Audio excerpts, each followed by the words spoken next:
कुछ नहीं। तो मैंने देखा, फिर मैं ऐसे भी डायरेक्टली पूछा, फिर वहाँ मुझे लोग भी मिले, ठीक है, लोग मिले हैं, तो लोगों ने बताया है कि ये मतलब पेशेंट को ठीक करने के लिए कैसे करते हैं। यानी हम जो आपकी रिकमेंडेशन है ये एक दो चीजें आपकी नजर में ठीक है, आप तो मैं चाहता हूँ कि हायर अथॉरिटी को आप हायर अथॉरिटीज को कर दीजिएगा। आपकी नजर में एक दो चीजें हम लाना चाहते हैं।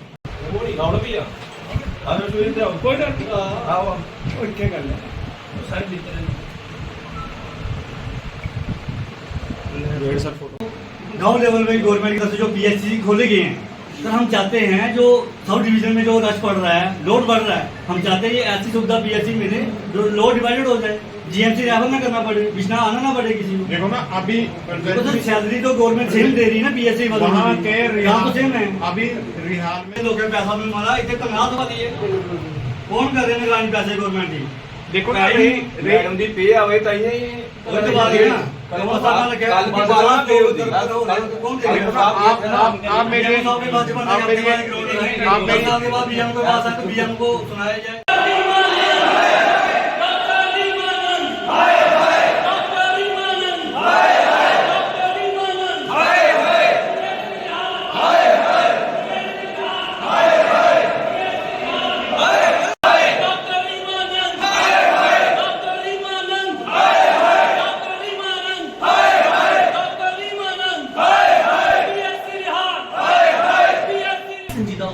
वो उनको बड़ी करुणा के साथ पेश आती है। वो उनका वो तो ऐसे हैं जैसे वहाँ पर कोई गुंडाइज्म शुरू कर दिया वो उन्होंने। और 18 साल से आपके इधर डिपार्टमेंट में लोग बैठे हुए हैं, यहाँ पे बैठे हैं वो।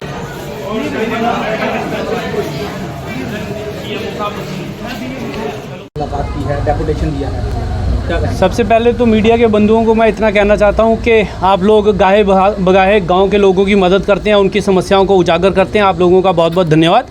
दूसरा, आपने देखा होगा कि पिछले दिनों एक वीडियो सर्कुलेट हुई थी जिसमें हम गए थे यहाँ पर रिहाल प्राइमरी हेल्थ सेंटर में और कुछ हमारे युवा साथी भी साथ में थे।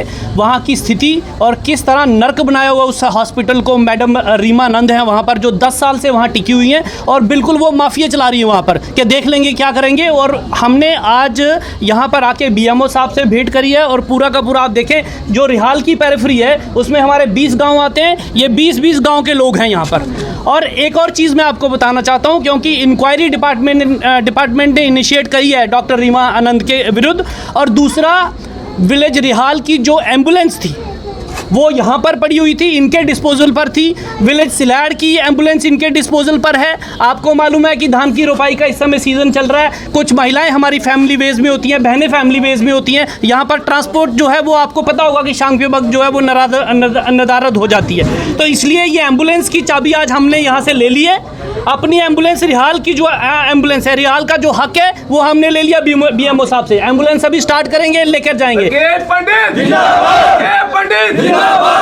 दूसरा, जितने भी हमारे पास के प्राइमरी हेल्थ सेंटर्स हैं, चाहे वो रिहाल हो चाहे स्लैड हो, और अरनिया की मैं स्पेशली बात करूंगा कि तहसील बने हुए अरनिया को इतना समय हो गया, वहाँ BMO नहीं है और वो बॉर्डर का एरिया है, वहाँ पर आए दिन गोलीबारी होती रहती है। तो वहाँ BMO अलग से वहाँ पर चाहिए और उसकी स्थिति को सुधारा जाए, उस हॉस्पिटल की भी। और जितने ये गांव हैं इनके जितने भी प्राइमरी हेल्थ सेंटर्स हैं, क्योंकि सरकार ने बहुत पैसा खर्चा है, प्रधानमंत्री जी वहाँ से बहुत पैसा भेज रहे हैं, खास करके स्वास्थ्य के लिए, हेल्थ के लिए। तो आज हमने ये चाबी ली है, कल हम और जितनी सुविधाएं जो इन्होंने वहाँ से डॉक्टर्स भी लाए हुए हैं, कुछ लोग जो हैं वो 18-20 साल से अटैच हैं यहाँ पर बैठे हुए। क्या मैं आपको पूछता हूँ और आपके माध्यम से एडमिनिस्ट्रेशन को पूछता हूँ कि क्या गांव के लोगों का जीवन नहीं है?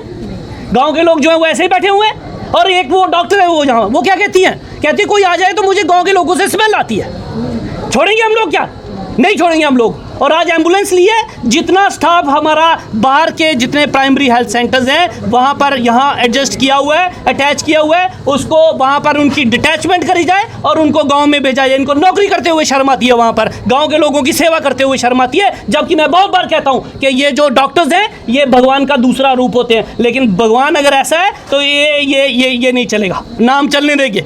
और मैं उनमें से भी नहीं हूँ, फोटो खिंचवाने वालों में से। परसों हमने बात करी, आज हमने डेपुटेशन लाया यहाँ पर, आज एम्बुलेंस की चाबी ले लिया, कल कुछ और होगा। और अगर कोई अटैचमेंट किया हुआ बंदा यहाँ पर हमें मिला, हम उठा कर ले जाएंगे वहाँ पर उसको।